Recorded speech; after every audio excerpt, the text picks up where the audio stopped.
नमस्कार दोस्तों, कैसे हैं आप साथियों। हमारे भारत देश में हनुमान जी के कई ऐसे मंदिर मौजूद हैं जिनकी लोगों के बीच में बहुत आस्था बनी हुई है। ऐसा ही एक मंदिर है प्रयागराज के संगम तट पर जो हनुमान जी की मूर्ति को लेकर काफी चर्चा में रहता है, क्योंकि जहाँ अन्य मंदिरों में आपने हनुमान जी की खड़ी हुई प्रतिमा देखी होगी, वहीं इस मंदिर में हनुमान जी की लेटी हुई प्रतिमा स्थापित है। लोगों के बीच में इस मंदिर की बहुत ही लोकप्रियता बनी हुई है। इस मंदिर को किले वाले हनुमान जी, लेटे हुए हनुमान जी आदि नामों से जाना जाता है। तो आइए जानते हैं इस मंदिर के कुछ रोचक इतिहास। पौराणिक कथाओं के अनुसार लंका पर जब विजय प्राप्त करने के बाद हनुमान जी इस स्थान से गुजर रहे थे तो उनको बहुत थकान होने लगी। तो माता सीता के कहने पर हनुमान जी ने यहाँ विश्राम किया था और फिर माता सीता ने उन्हें यह आशीर्वाद दिया था कि जो भी व्यक्ति हनुमान जी के इस रूप में दर्शन करेगा उसकी सभी मनोकामनाएं पूर्ण होगी। यही कारण है कि इस स्थान पर लेटे हुए हनुमान जी की फिर पूजा की जाने लगी है। एक और विशेषता है इस मंदिर की कि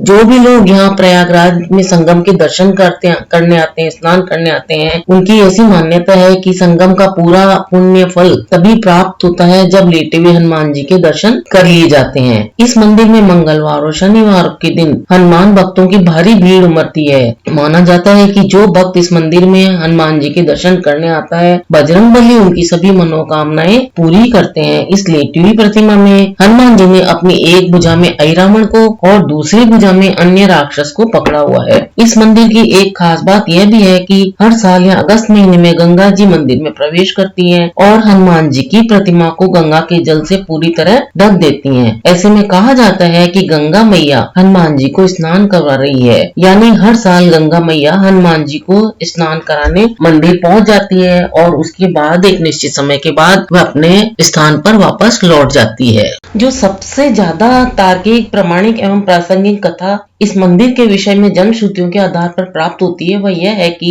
रामावतार में अर्थात त्रेता युग में जब हनुमान जी अपने गुरु सूर्यदेव से अपनी शिक्षा दीक्षा पूरी करके विदा होते समय गुरु दक्षिणा की बात चली तो भगवान सूर्य ने हनुमान जी से कहा कि जब समय आएगा तो वे दक्षिणा मांग लेंगे। तो हनुमान जी उस समय तो मान गए, किंतु फिर भी तत्काल में हनुमान जी के बहुत जोर देने पर सूर्य भगवान ने कहा कि मेरे वंश में अवतरित अयोध्या के राजा दशरथ के पुत्र राम अपने भाई लक्ष्मण एवं पत्नी सीता के साथ प्रारब्ध के भोग के कारण वनवास को प्राप्त हुए हैं। वन में उन्हें कोई कठिनाई न हो या कोई राक्षस उनको कष्ट न पहुंचाए, इसका तुम ध्यान रखना। तो सूर्यदेव की बात सुनकर हनुमान जी अयोध्या की तरफ प्रस्थान हो गए। भगवान सोचे कि यदि हनुमान जी ही सब राक्षसों का सार कर डालेंगे तो फिर मेरे अवतार का उद्देश्य समाप्त हो जाएगा। अतः उन्होंने माया को प्रेरित किया कि हनुमान जी को घोर निद्रा में डाल दो। राम भगवान का आदेश प्राप्त कर माया उधर चली जिस तरफ से हनुमान जी जा रहे थे। इधर हनुमान जी जब चलते हुए गंगा के तट पर पहुंचे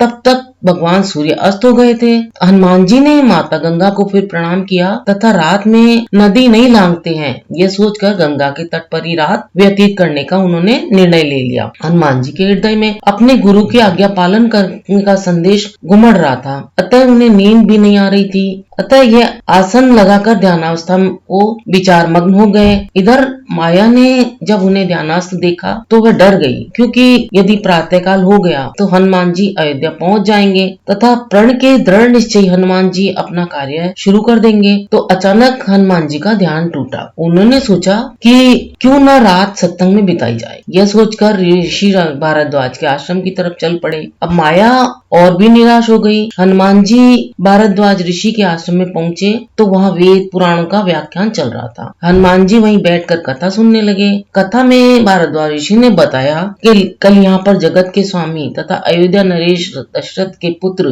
के रूप में अवतरित भगवान राम गंगा को पार करके पहुंचने वाले हैं। हनुमान जी सुनकर प्रसन्न हो गए। अभी उन्होंने गंगा पार करके अयोध्या जाने का विचार त्याग दिया तथा वहीं संगम के तट पर ही रहकर भगवान राम की प्रतीक्षा करने का अपना निर्णय बना लिया। रात्रिकालीन आवश्यक कार्यों को पूरा कर हनुमान जी वहीं संगम के तट पर फिर लेट गए और उन्हें नींद आ गई। इधर माया को अवसर मिला और उन्होंने हनुमान जी को दर दबोचा। हनुमान जी घोर निद्रा में चले गए। इधर भगवान राम गंगा पार कर प्रयाग पहुंचे तो उन्होंने हनुमान जी को सोते हुए देखा तथा उनको यह वरदान दिया कि इस सोए हुए हनुमान जी की मूर्ति के जो भी दर्शन करेगा उसे बिना किसी प्रयास के ही मेरी कृपा प्राप्त होगी। उस व्यक्ति को किसी तरह के भूत प्रेत या धोखा षड्यंत्र आदि का शिकार भी नहीं होना पड़ेगा। उसके सारे शत्रु स्वतः ही परास्त हो जाएंगे। इस तरह हनुमान जी को अमोघ वरदान देकर भगवान राम भी भारद्वाज ऋषि के आश्रम तथा अक्षय वट का दर्शन करते हुए आगे बढ़ गए। यह वरदान आज अक्षरश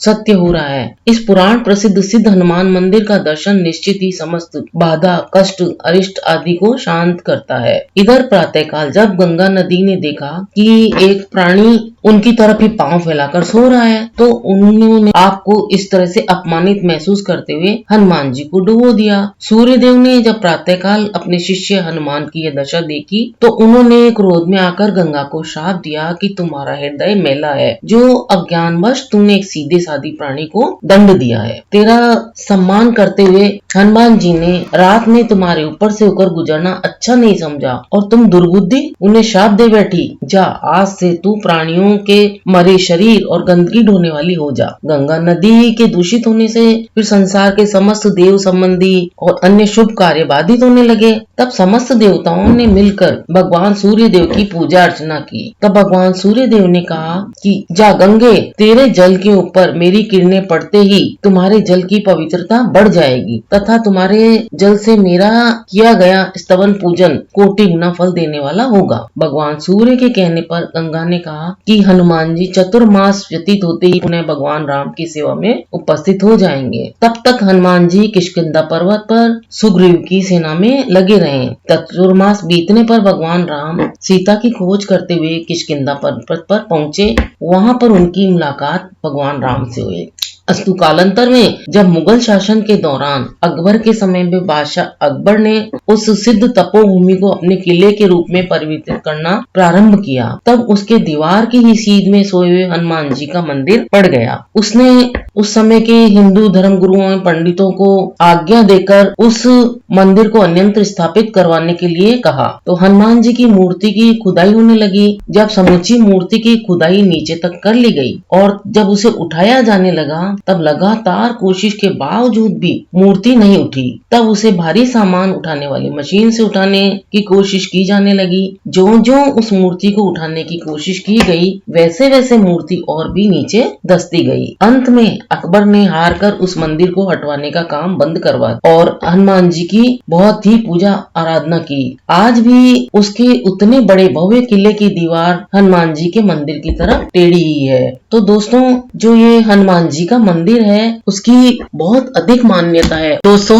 आपको हनुमान जी के इस विशेष मंदिर की जानकारी कैसी लगी? अच्छी लगी हो तो इस वीडियो को लाइक शेयर सब्सक्राइब करना ना भूलें। अपना अमूल्य समय देकर वीडियो देखने के लिए आप सभी को बहुत बहुत धन्यवाद।